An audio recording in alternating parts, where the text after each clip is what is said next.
Dealing with the pandemic and its effects is priority number one for anyone in a position of public trust. But when it comes to the U.S. Senate, not only is the 2020 cycle not over thanks to Georgia, incumbents who are facing re-election in 2022 are now getting to work on their own campaigns. We continue with Senator Hassan this morning. So, Senator, take us through your plans for 2022.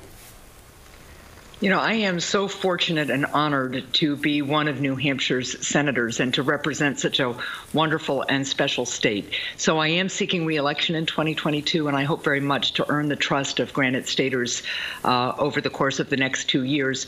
One of the things I really continue to focus on as we all focus on the pandemic is how we are going to rebuild our economy afterwards. And I believe that Granite Staters sent me to Washington to reach across the aisle and to address the priorities that they expressed to me. We need to have an economy that works for everybody, and that's what I tried to work on as governor. That's what I continue to try to work on in the United States Senate.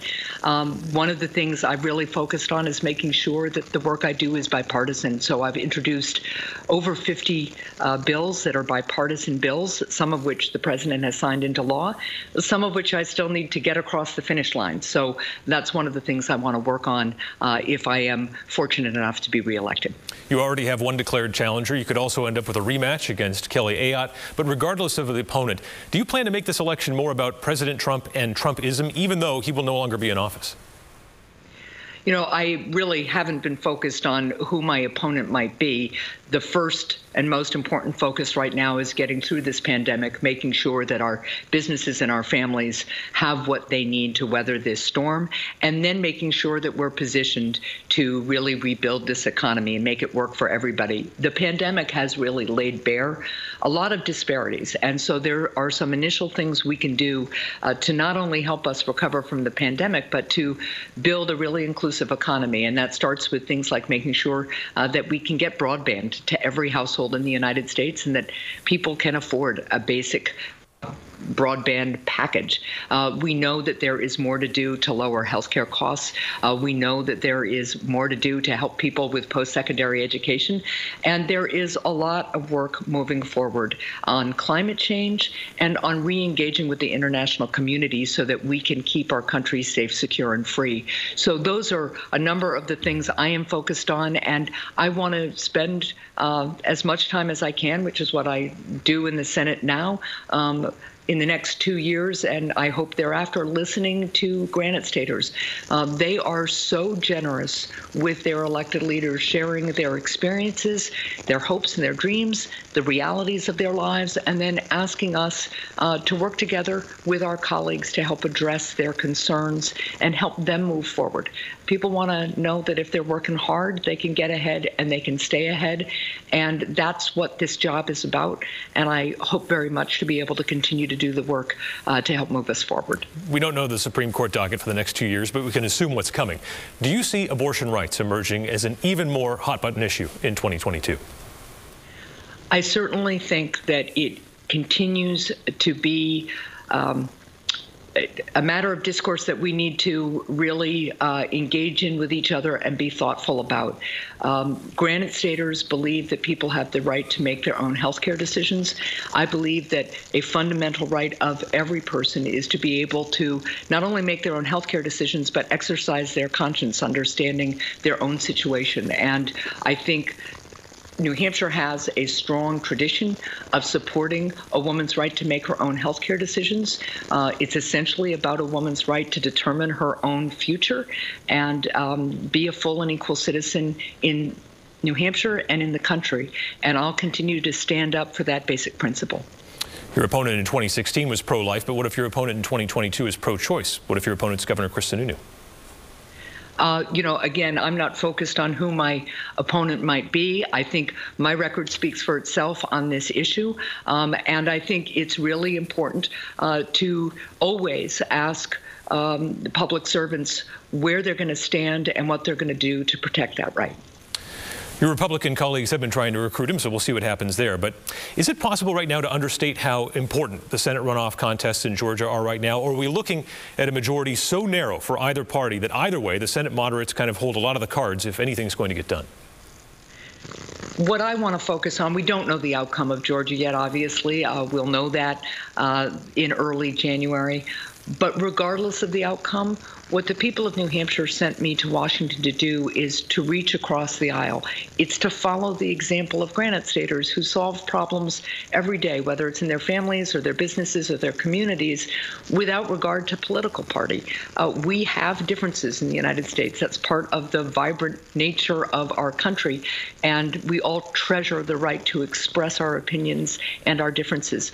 But we also know that when we have very difficult challenges ahead, whether it is climate change or workforce training or how to rebuild the economy or how to interact with our allies and make sure that we're doing everything we can to keep our country free, we know that the best solutions are sustainable ones that have buy-in from the broadest possible cross-section of Americans. That's why bipartisanship is so important. That's what I'll continue to focus on, regardless of what the makeup of the Senate is. And that's what I've done in my first 4 years. I've got a lot of bipartisan work in a number of areas, whether it's with Senator Bill Cassidy from Louisiana. We got a very strong bipartisan bill to end surprise medical bills through the Senate committee, and now we need to get it over the finish line.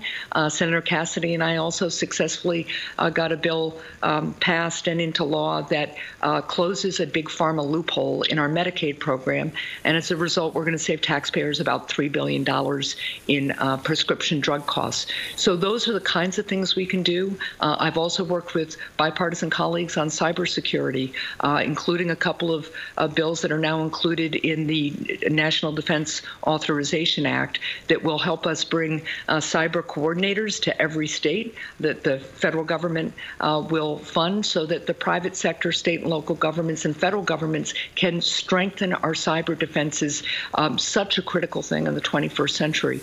There is work we can do on a bipartisan basis. We're demonstrating that right now with this group of us working on the pandemic relief package, and that's what I'm committed to doing. Senator, here in New Hampshire, your party is going to engage in some self-examination about the results of the 2020 election, that wipeout at the State House. They came up short on the state level. Your colleagues in the delegation all won. So what's the discrepancy, and what do your fellow local Democrats have to do to try and win, as the federal delegation has been able to do? Well, I have to just start by saying how excited I was to see Senator Shaheen win re-election. She is not only a wonderful colleague, but she is such a successful senator in the Senate, reaching across the aisle and making such a difference for the people of New Hampshire, who she fights for every day. And it was great to see my colleagues in the House re-elected, too. Look, what I think the state results tell us is that New Hampshire is a very purple and independent state, and we need to continue to focus, whether we are in the majority party or in the minority party, on reaching across the aisle and forging solutions that will make a difference in Granite Staters' lives. To put it bluntly, the Democratic base and voters generally were clearly not inspired to vote for Dan Feltes. One can argue Colin Van Osteren faced a similar enthusiasm deficit 4 years ago. You look at your success, you look at Senator Shaheen's success. Isn't part of the problem for state-level Democrats in New Hampshire that ambitious young men are potentially boxing out the women who could actually win these races if they ran? I think I will leave the analysis to all of you pundits about what the meaning of certain electoral outcomes are. But what I know is that Democrats in New Hampshire want to make sure that working families have a fair shot. They want to make sure that all individuals have the opportunity to do the hard work of building a family and a business, of strengthening their communities, and that when they do that, they will be treated fairly. And we know we need to have an economy that works for moms as well as dads. We know we need to have a healthcare system that everybody can access when they need care, right place, right time. Those are the things Democrats stand for, and will continue to do the work that the people of New Hampshire ask us to do. And I also think it's really important that we reflect on the fact that Democrats believe that every single person counts, and that means we need to engage with everybody. We need to hear them out. We need to respect our differences, but we absolutely, whether it's at the state level or the federal level, need to find our common ground. Because when we do, there is nothing that stops us as either Granite Staters or Americans. And I think people are really hungry for finding that unity. The challenges we face are complicated ones, and that means sometimes it's hard to find that breakthrough moment. But it is possible to do, and I think if we stay focused on what we have in common as Americans, regardless of political party and regardless of who's in charge, if the people in our country insist that we listen to them and follow their example, we will make some progress. And there's certainly good examples of that in the last couple of years. You know, everything from protecting the Affordable Care Act, which Republicans were on the verge of repealing back in 2017, but we were able to stop in the Senate because so many people across the country came forward and said, this is really critical to us. Don't take our health care away. We can continue to find our way forward. And again, that's what I'm committed to doing. All right, Senator Hassan, thank you so much for joining us on Close Up. Thanks for having me. Take care and be safe. You as well.